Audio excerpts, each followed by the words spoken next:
जीत के बाद अब भारतीय जनता पार्टी हार पर समीक्षा करेगी। ये बड़ी खबर इस समय आपको बता दें। जीत के बाद बीजेपी हार पर समीक्षा करेगी। 23 विधानसभा सीटों पर 29 मार्च को समीक्षा बैठक होगी। 1 अप्रैल को बीजेपी मुख्यालय रिपोर्ट भेजी जाएगी और साथ ही पार्टी पदाधिकारियों की ड्यूटी लगाई जाएगी। तो जिन जिन सीटों पर भारतीय जनता पार्टी को हार मिली है, आखिर उसके पीछे की वजह क्या रही, क्यों इन सीटों को बीजेपी जीत नहीं पाई है, उसे लेकर अब समीक्षा की जाएगी। तो जीत के बाद बेशक उत्तराखंड के भीतर भारतीय जनता पार्टी दूसरी बार सरकार बनाने में कामयाब हो गई हो, उत्तराखंड में इतिहास रच दिया हो, लेकिन जो सीटें इस बार बीजेपी के हिस्से में नहीं आई, उसके पीछे की वजह क्या रही, तो हार पर समीक्षा बीजेपी की ओर से की जाएगी और 23 विधानसभा सीटों पर 29 मार्च को समीक्षा बैठक होगी। इसी पर ज्यादा जानकारी लेंगे। राव शफात अली हमारे ब्यूरो चीफ फोनलाइन पर जुड़ गए हैं।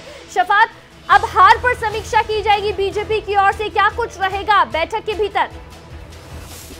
देखिए, उत्तराखंड में भाजपा सरकार बना रही है और पूर्ण बहुमत के साथ सरकार बना रही है, लेकिन सबसे खास बात है कि जिन सीटों पर भाजपा की हार हुई है, ऐसी 23 विधानसभा की सीटें हैं जहां हारी है भाजपा, तो इसको लेकर के मंथन होगा कि आखिर वो कौन सी वजह रही, कौन से कारण रहे, उनको तलाशेगी।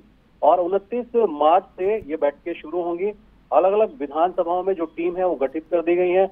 वहां जो जनता है उनसे मुलाकात होगी, पदाधिकारी हैं उनसे मुलाकात होगी, अलग अलग उसका खाका तैयार किया जाएगा। और इसमें जो है सामूहिक बैठक होगी, टोल बैठक होगी, इस तरह का एक खाका तैयार किया है भाजपा ने। 23 की 23 विधानसभाओं के लिए जो कार्यकर्ता हैं, जो पदाधिकारी हैं, वो नियुक्त कर दिए गए हैं। 29 मार्च से यह अभियान शुरू होगा। जी शफात, जिस तरह से जिस स्ट्रैटेजी के साथ भारतीय जनता पार्टी काम करती है, देखिए अमूमन देखा जाता है कि अगर जीत जाती है कोई पार्टी किसी राज्य में तो जीत का जश्न मनाया जाता है और उसके बाद आगे के लिए काम किया जाता है, लेकिन कहीं पर हार जाती है तो हार के बाद चुप्पी साध ली जाती है और बाद में बैठकों का दौर शुरू होता है। लेकिन बीजेपी जिस तरह से नतीजों के बाद से ही एक्टिव है, बैठकों का दौर चल रहा है और खासकर आप देखिए जो हार गई है सीट, बेशक इतिहास रच दिया है, बेशक फिर से सत्ता पर काबिज हो गई है, लेकिन उसके बाद भी जो सीटें नहीं आई हिस्से में उनको लेकर समीक्षा की जा रही है। ये किस तरह की स्ट्रैटेजी आप देखते हैं? देखिए, भाजपा का ये गुड मैनेजमेंट है। हमेशा जब भी चुनाव आते हैं तो भाजपा, ऐसा नहीं कि चुनाव के वक्त में उनके कार्यकर्ता नजर आते हैं या उनके पदाधिकारी नजर आते हैं। देखिए, चुनाव जीत गई है, सत्ता में आ गई है भाजपा, लेकिन अभी से आप ये मान के चलिए कि अगले 5 साल तक भाजपा के जो कार्यकर्ता है वो फील्ड में नजर आएंगे, जगह जगह विधानसभाओं में नजर आएंगे, घर नहीं बैठेंगे। और इसके विपरीत अगर कांग्रेस की बात करते हैं अवंतिका, तो कांग्रेस में सिर्फ 3 घंटे का मंथन हुआ था, यानी 51 सीटें कांग्रेस हारी थी, कांग्रेस ने हार का मुंह देखा था और उसके बाद सिर्फ 3 घंटे के मंथन में ही उन्होंने अपना कार्य निपटा दिया था कि किस तरह से उनकी हार हुई। और आपस में जो इस वक्त सोशल मीडिया पर जंग चल रही है कांग्रेस की, वो जग जा रही है। लेकिन भाजपा के अंदर देखा जाता है जो मैनेजमेंट है वो बहुत अच्छा और बेहतर नजर आता है, ताकि आने वाले वक्त में 47 का जो आंकड़ा है ऐसा ना हो कि धीरे धीरे वो घटता चला जाए। क्योंकि जब भी भाजपा चुनाव लड़ती है तो उसका एक नारा होता है सीटों को लेकर, जैसे 60 पार इस बार नारा था। तो यही वजह है कि अब समीक्षा कर रही है भाजपा की किस वजह से, किन कारणों से उन विधानसभा सीटों में हार हुई, ताकि आने वाले वक्त में, आने वाले चुनाव में, भविष्य में इस तरह की हार ना हो। बिल्कुल शफात, जैसे आपने खुद ही डिफरेंस यहाँ पर जो है बता दिया कि बीजेपी और कांग्रेस में इस समय चुनावी नतीजों के बाद से जो डिफरेंस साफ साफ नजर आ रहा है, क्या आपको लगता है यही अंतर है दोनों पार्टियों के बीच की? एक पार्टी जो है वो लगातार पूरे देश पर जो है काबिज होती जा रही है, खुद को स्थापित करती जा रही है, तो दूसरी पार्टी है जो एक तरह से लुप्त होती जा रही है।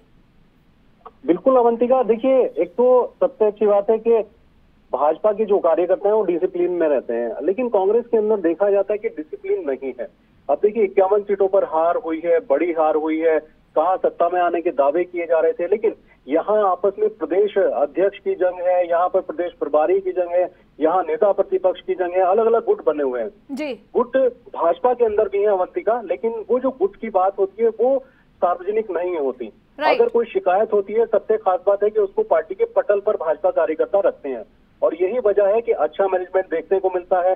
और जिस रूप में भाजपा चलती है उस हिसाब से लगता है कि आने वाले वक्त में, जैसे जिला पंचायत के भी चुनाव है और भी चुनाव है, ऐसा नहीं कि सिर्फ विधानसभा के चुनाव है अवंतिका, क्योंकि 2024 में लोकसभा के भी चुनाव होने हैं। तो भाजपा को अच्छी तरह से पता है कि अगर घर वो बैठ जाएंगे तो आने वाले वक्त में हार होगी, लेकिन घर नहीं बैठेंगे, समीक्षा करेंगे। 2024 लोकसभा का चुनाव है, उसके बाद फिर विधानसभा के 2027 में चुनाव होंगे, और यही वजह है कि धीरे धीरे जो भाजपा का ग्राफ है वो लगातार राज्य में नहीं पूरे देश के अलग अलग हिस्सों में बढ़ता जा रहा है। जी बिल्कुल, एक जिस तरह से पार्टी खुद को विस्तार करती जा रही है शफात, और जिस तरह से एक के बाद एक जीत हासिल करती जा रही है, एक बात होती है अति उत्साह की, किसी पार्टी के भीतर अति उत्साह आ जाए इन जीत के बाद, लगातार जो जीत मिल रही है, तो वो कम से कम यहाँ नजर नहीं आते, क्योंकि जीत मिली, उत्साह है, लेकिन जमीनी स्तर पर फिर खुद को मजबूत करने के लिए जो सीटें रह गई वहां मजबूत करने के लिए जो पार्टी काम कर रही है, यानी कि ये तो इस बात का सबूत है कि अति उत्साह नहीं है।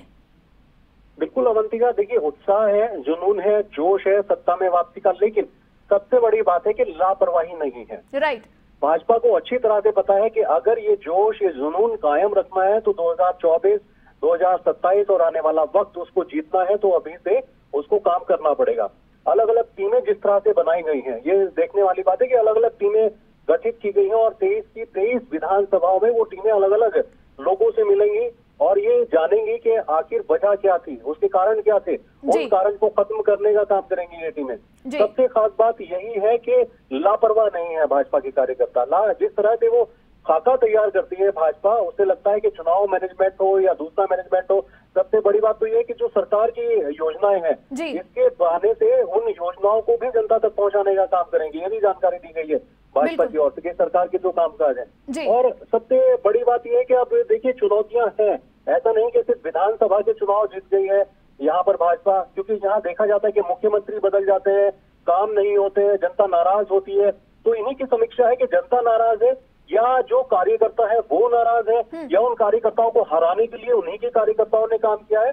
इन सब कारणों को ढूंढने की ये प्रयास है, इसको कह सकते हैं। बिल्कुल, ये समीक्षा अब इस बैठक के भीतर की जाएगी। बहुत शुक्रिया राव शफात अली, तमाम जानकारी आपने दी। तो 23 विधानसभा सीटों पर 29 मार्च को समीक्षा बैठक की जाएगी और कहां-कहां पर नाराजगी है, जनता की नाराजगी है, कार्यकर्ताओं की नाराजगी है, उस सब की भी समीक्षा की जाएगी। उसके बाद 1 अप्रैल को बीजेपी मुख्यालय में रिपोर्ट भेजी जाएगी, पार्टी पदाधिकारियों की ड्यूटी लगाई जाएगी।